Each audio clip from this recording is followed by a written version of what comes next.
Resolución de circuitos de corriente alterna mediante cálculo vectorial con números complejos. Entramos aquí a resolver circuitos, ya sea circuito serie o paralelo con números complejos. En sí, como fasores podríamos ya resolver como fasores y empezamos. Mediante la utilización de números complejos podremos resolver sin dificultad ciertos en los que aparecen combinaciones de circuito serie paralelo, como por ejemplo el circuito de la siguiente figura. Como vemos en esta figura, es un circuito mixto donde alimenta una resistencia y una inductancia en la primera parte y en la segunda una resistencia y una capacitancia. Un número complejo puede representarse un vector en un sistema cartesiano como todas magnitudes, en corriente alterna. Aquí empezamos a ver la representación de un número complejo, una parte de las ramas del circuito que hemos ido viendo anteriormente, donde está la resistencia de 5 ohmios y la reactancia inductiva de 10 ohmios. Esto, si yo quisiera representarlo en forma de número complejo, en forma de Z va a ser igual a A más BI, eso llegaría a ser 5 más 10I. El valor de la resistencia valdría la parte real, R es la parte real en esta parte de este circuito. Y la parte imaginaria llegaría a ser XL, la reactancia inductiva. Como la reactancia inductiva es la parte imaginaria y vale 10 ohmios, ahí va 10I. Esto llegaría a ser la representación del número complejo, donde está en forma en los dos ejes, en el eje de las X, en el eje de las Y, y llegaría a ser la forma binómica o representación. Pero si quisiera cambiarlo en forma polar, voy a sacar el módulo de este número complejo, que eso va a ser 5 al cuadrado, que es lo que vale R, más 10 al cuadrado, lo que vale XL, sin tomar en cuenta I. Y saco raíz cuadrada, aplico eso en la calculadora y voy a obtener de 11,18 ohmios. Eso llegaría a ser la impedancia de esta parte de este circuito serie. Para sacar el ángulo y tener el dato completo, el módulo y el argumento, el ángulo va a ser igual arco tangente del cateto opuesto, que llegaría a ser 10, sobre el cateto adyacente, que llegaría a ser 5. Voy utilizando eso en la calculadora y me va a dar un valor de 663.4 grados. Eso es lo que valdría en forma polar la impedancia, y en forma rectangular 5 más 10i, y en forma polar 11.18 con un ángulo de desfase de 63,4 grados.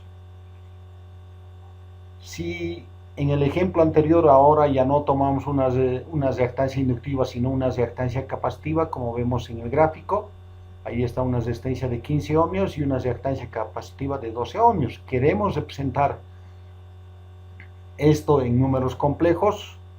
La parte real sigue siendo la resistencia y la parte imaginaria la reactancia.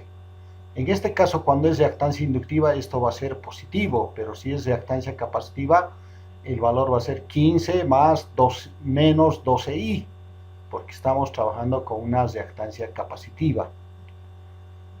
Si vamos viendo en el eje de coordenadas, la parte real va a ser lo que vale la resistencia en un gráfico, y la parte imaginaria, si es positivo, si es reactancia inductiva, va a valer 2, 3, 5, 20i, el valor que va a valer en la reactancia inductiva. En el caso si es reactancia capacitiva, va a ser un valor negativo, menos 5, menos 20, menos 10i, pero hablando de una reactancia capacitiva del circuito. Entonces, para representar el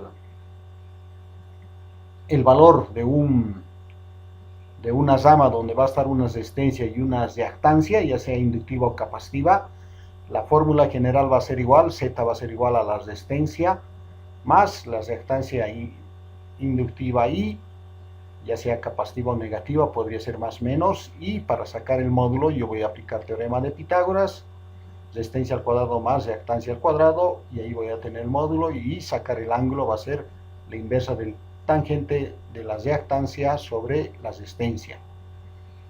Si en esta parte vamos acoplando impedancias en serie, una impedancia, dos impedancias, tres impedancias, como vemos en este gráfico, la impedancia total va a ser igual a la sumatoria de cada una de las impedancias. Impedancia total va a ser igual Z1 más Z2 más Z3, como vemos en este ejemplo. Si las impedancias están en paralelo, vamos a hacer la inversa de la impedancia total, va a ser igual a la inversa de la impedancia 1 más la inversa de la impedancia 2 más la inversa de la impedancia 3, y así vamos utilizando. En este circuito serie que vamos a ver, averiguar la impedancia, intensidad del ángulo de desfase y las potencias. Aquí vamos a utilizar ya números complejos, y aquí tenemos el problema. Nos van planteando el problema y vamos a ir desarrollando. La impedancia equivalente total en forma rectangular será, como esto representa a la parte real, y ahí está la parte real 10. Esto representa la parte imaginaria, y también esto representa la parte imaginaria positiva, y ahí tenemos más 20i. Y la reactancia capacitiva representa a la parte negativa, menos 35i. Haciendo esta operación de los números imaginarios, menos 35 más 20, vamos a tener menos 15i. Y este sería la impedancia total en forma rectangular de este circuito. Si quisiera tenerlo en forma polar, voy sacando el módulo y el argumento, y ahí voy a obtener, el módulo me va a salir, aplicando la fórmula, el módulo me va a salir 18, y sacando inversa tangente de 15 sobre 10 me va a salir menos 56,3 grados. En esta expresión indica que el valor modular de la impedancia es 18 y que el ángulo de desfase es menos 56,3 grados. Es un ángulo en el sentido de las agujas del reloj, empezando de 0 grados, y ahí voy a tener el menos 56,3 grados. La cociente determinados mediante la ley de Ohm, ya con números complejos, la tensión va a estar en fase, y por eso colocamos 100 con 0 grados de desfase. ¿Quién se va a desfasar? Es la cociente, porque en este tipo de ejercicios la tensión o la intensidad tiene que estar en fase. En este caso es nuestra tensión. Generalmente en la mayoría de los ejercicios la tensión está en fase, porque normalmente es un parámetro desconocido, mientras el que tenemos que calcular y es desconocido es la cociente. Entonces eso se va a ir con ángulos positivos hacia arriba o con ángulos negativos hacia abajo, el desfase. Y aquí tenemos tensión sobre impedancia. Tensión 100 voltios con un ángulo de desfase de 0 grados. Y la impedancia 18 con un ángulo de desfase de menos 56,3 grados. Hacemos esta división de 100 dividido entre 18 y vamos a obtener 5,63. 0 grados, como está dividiendo, va a ser menos 56,3, menos por menos me va a dar más, y al final se va a volver positivo el ángulo, y voy a tener 5,6 con un ángulo de desfase de 56,3 grados de amperios. Y ahí he obtenido la intensidad del circuito. Y por las fórmulas que vamos conociendo, calculamos la potencia activa, tensión por intensidad, coseno phi, 100 por 5,6, que es la cociente que he obtenido, por el coseno del ángulo de la cociente que he obtenido, y eso va a ser 56,3. Eso va a ser igual a, si voy multiplicando esto en la calculadora, voy a tener 3.311 vatios. En el caso de la potencia se va a ir dando tensión por intensidad y seno de phi, y esto voy reemplazando 100 voltios la tensión, 5,6, y el seno de 56,3, y ahí voy a obtener una potencia negativa de 466 volamperios de potencia reactiva capacitiva, porque es la que predomina. Mientras la potencia aparente va a ser tensión por intensidad, tensión 100 por intensidad 5,6, y aquí tenemos 560 volamperios. Y al final representamos el diagrama vectorial de la tensión, que vale 100 voltios, y la intensidad, que vale 5.6. El ángulo de desfase que va a tener entre la tensión y la intensidad va a ser 56,3 grados.